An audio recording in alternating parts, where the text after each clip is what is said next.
Yo, Habibis, welcome back for another video. Today is a little different. It is a should you summon, but specifically though, I'm telling you why you shouldn't even summon on the Leikan banner and how I believe it's a bait banner and there's better to come, and you should honestly just be saving till the end of the year because this hero really is very niche and is only good in a couple places, and you need a certain team setup for him to be even good. So let's get straight into the video.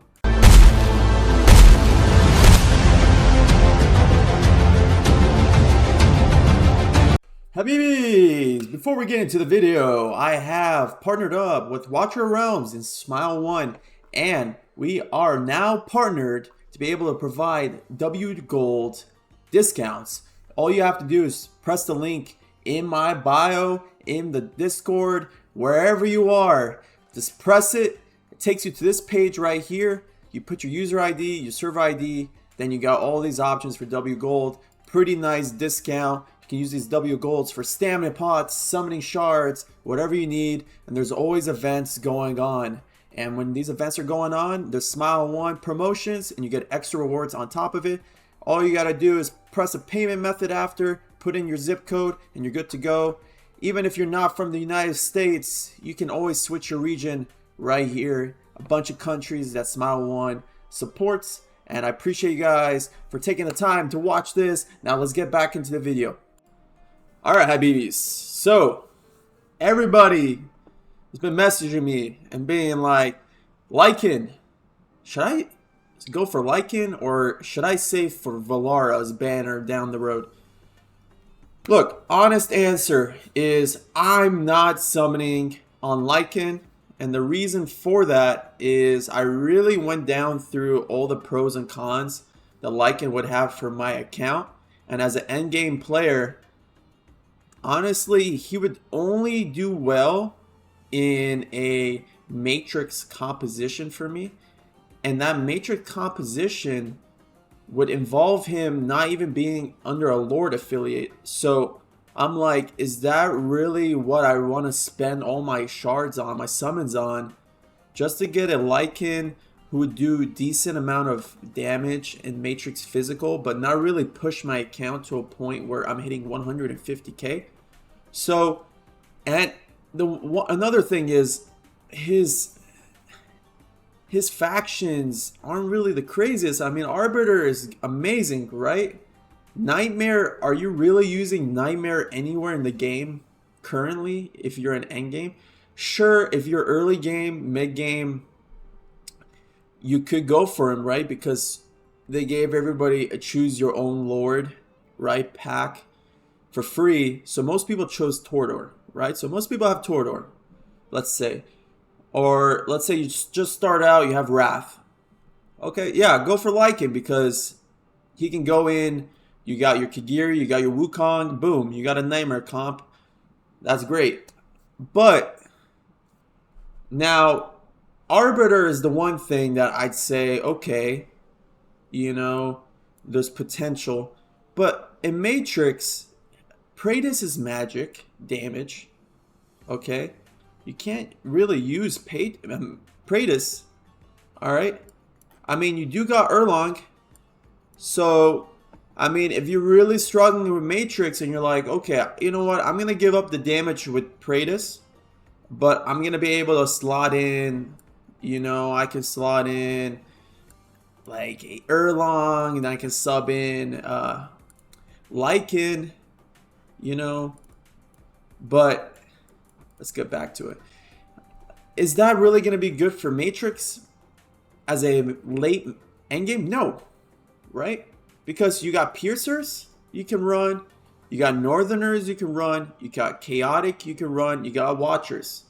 Okay? All four of those are better than Arbiter. So, as an endgame, late game, you're really running this guy off Lord affiliation. He's not getting the max damage potential. The only way you'd be running him is if you have Rygar in Matrix, right? If you have Rygar as a lead Lord, you can run Lyken and you can run Kagiri, okay? And I can show you here, you can run Lyken and Kagiri. I mean, you could potentially run Van Helsing, right? That hasn't been tested. And I can't test that to be sure. But, I mean, that really isn't, I mean, if you're early mid-game, sure. If you're late game struggling with Matrix, sure. You can run this. And you can probably get 20 to 30K. That's all you need. But, again, the one thing that's pushing me to not summon is I know for sure every time there's the Christmas, gets towards Christmas, the banners are crazy. Alright? Banners are way better than Thanksgiving banners. Black Friday banner. Okay? So, I know they're going to be releasing better heroes. They're going to be releasing better heroes towards the end of the year. Maybe in the beginning of the year. Next year. So, I'm going to save. We just got the Dracula banner. I used my summons to get it. So, I'm not going to waste more summons and go for Leikan. Okay? I'm just going to be saving up for whoever comes next. Okay? I'm going to be saving for a potential Valara banner because, honestly, if you don't have Valara, she's a game changer. If you have Valara, you just want more awakenings. You're going to put your stones into her. So, I'm just going to be saving. I personally think you should save your summons. If you're early mid-game, you don't have that many heroes, summon Lyken. Because you can choose a Lord. That's the only good thing about this banner, is that you can choose a Lord. And we're going to go into the Lords real quick, and I'm going to show you who you should choose. Okay? I'm going to show you who you should choose. So, for Watchers, okay? I'm going to just go top 3 Lords. And we might add the top next 2, make it a top 5 list. But top 5 Lords you should go for. Okay? Number 1, Ingrid. Alright? Go for Ingrid. Just go for Ingrid. If you don't have Ingrid, go for her. If you don't have her A3, go for her. Because AoE arena, single target arena, air arena. You can use her in all 3 arenas. Okay? She makes all 3 better. You can use her in Matrix. You can use her in Abyss. You can use her in GVG. If you're not endgame, great all around. Okay, so she's for sure number 1. All right, so if you don't have her, or you don't have her A3, and let's say you have her A1, A2, push for it. Okay, insane.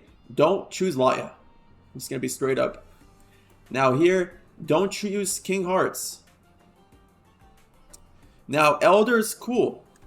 Elder's cool. He's great right now for Matrix, but are you going to choose him for your banner? Don't do it. I mean, if you're endgame and you got everybody, all the Lords A5, go for him. Sure. Don't go for him. All right. If you're early to endgame, unless you're a specific part of the game where you have almost every Lord maxed. Now, Nightmare. Torador. Do not choose Torador because unless you messed up that free legendary Lord pack they gave us, and you didn't choose him for some reason, I would not go for Torador. Only way I would see you going for Torador is if you have him A4 and you're like, you know what, I'm very big on GVG. I'm going to choose Torador to get him A5. Boom. Alright, that makes sense. Whatever.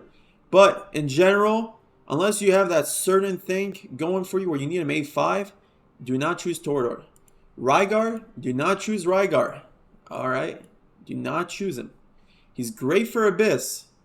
Okay? He might work with Lyken. Okay? But is he the best one long-term for your account? No. So don't choose that. Now this is a very interesting one because I mean you could go with Morgan. No. You could go with Demi. No. One thing about Demi that's cool is, you know, she can use her in Matrix, but guess what? We just got Ezreath. So I'd skip these 2. Don't choose them. If you want to do really well in Matrix, okay, and you got all the Lords in the game, choose Ezreath if you don't have him. Because Ezreath is going to game change your Matrix account. And he's usable in GVG. So Ezreath is my number 2 pick. He's kind of up. Okay. He's number 2 or number 3. It depends on where you are in your account. Okay. And I'm going to explain who's number 3 real quick. Ezreath, again, he can also be used in AoE Arena if you are missing the meta composition, if you don't have Valara, etc. You can just run a cultist team. I've made a video on that. Alright. Now we're going to go down to Infernal. Soulcadin, skip. Not even going to get into that. He's only useful in Abyss. Alright. And now even in Abyss, most people are running Watchers and Esoterists. Alright. Twin Fiend, don't even look at it. Skip it. Star Piercers. Araka, skip. Now here's a interesting one. And if I was going to summon this weekend, I would have chose Ivar because my Ivar is A4. A5, great for GVG, for like demon affiliation, battle power. You get a lot of that power increase, right? So if you're really big on GVG, I'd go for Ivar. If you're endgame GVG, Ivar 100% if you don't have it A5 because it's going to help your attacks like up. Your attacks going to get way better, all right? Demon affiliation, battle points, whatever, the score, battle power goes up. All right? So Ivar, if you're an endgame player, he's probably going to be your number 1. All right? If you're an endgame GVG oriented, number 1 for sure. If you're not, I mean, why would you go for Ivar? Right? Unless you are missing only him, I'd go for him. But if you're missing like Ingrid, Ezreath, etc., I wouldn't go with him first. Now, Esoterist, Cyrus. Everybody would have went crazy for Cyrus, but now you can run Ezreath as a tank in Matrix. So now Cyrus's value kind of went down a little bit. He is still good for Malrix. He's still good for GVG defense, but yeah. Venoma, skip it. I even got a buff. Skipper. Nastia, skipper. Honestly, I'd rather go with Cyrus. But if you're really big on Abyss and you're like, I need to do Abyss, I got my Numera, I got my Vorn up recently. Okay, go for it. If you really want to get that Abyss up, okay? Chaos, Gone, skip. Valoron, skip. If you're missing Ingrid or Ezreath or Praetus or Ivor, skip these two, please. Skip them. Alright?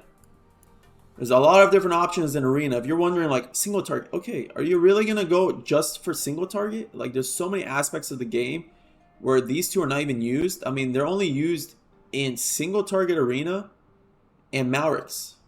Okay? GVG, sometimes you have a niche team, but A5 Valoron is required for that. Alright, so we're going for my tied for second, third with Ezreath, and that's Praetus. Okay? Praetus, I honestly, like, he's great for arenas. You got AoE Arena. You can use him in Air Arena as the leads. Okay? So he's amazing there. You could use him in Matrix, in an Arbiter team. I've seen that. And honestly, just progressing through the account, he's just amazing. He gives your Valara, if you do have Valara, he gives her a really great boost. I personally, and he's really good for GVG. So if you're late game, end game, you need him. Okay? Especially in a Valara composition, you need Praetus. So that's why I have him number 2, but he could swap Ezreath with Praetus depending where you are in the game. Okay? Skip these two. There is an option you can choose Ajax and Ymir. Skip them. Alright? Just skip them straight up. So, let's get back to Lyken real quick. I'm just going to do a final rundown. And that is, if you are missing Valara, I'm just going to give my honest answers. Okay? If you're missing Valara, skip this guy. There's better to come. Don't think like, oh my god, I need him. I'm telling you right now, he's very niche. He's physical AoE damage. Physical attack AoE damage. There's only certain places where you can run him, where he's going to be super effective. And if you have Valara, Valara outshines this guy. He's cool. Honestly, he's cool looking. If I had excess, let's say I had 400 summons, sure, I'd go for him a little bit. But I'm still saving summons. I just don't like this. I don't like this. If he was a Northerner, 100%. Okay? Matrix hero, 100%. He is still a good Matrix hero, but these Lord affiliations, these factions that he's part of, I don't like, and I think there's better heroes coming. As an endgame player, I'm skipping. But the only reason I would summon on this banner is if you're missing any of those lords I mentioned earlier and you need to max him out. You need him from GVG, you need him for Abyss, you need him for Matrix, etc. Okay? But if you do have those lords at a good awaken, in general, I'd skip because we are due. We are going to be due in the next month or so. We're going to be due another lord. Okay? We got more heroes coming down the road that are going to always get better. And I think this is a bait banner, especially since it just came right away after Ezreath. It came right after Dracula. I think this is a bait banner. I think we're going to have a crazy Christmas, crazy banners, crazy heroes. So if this helped you in any way, drop a like, drop a comment on what you're going to do. Join the Discord if you haven't. And I'll catch you guys for another video soon. Peace.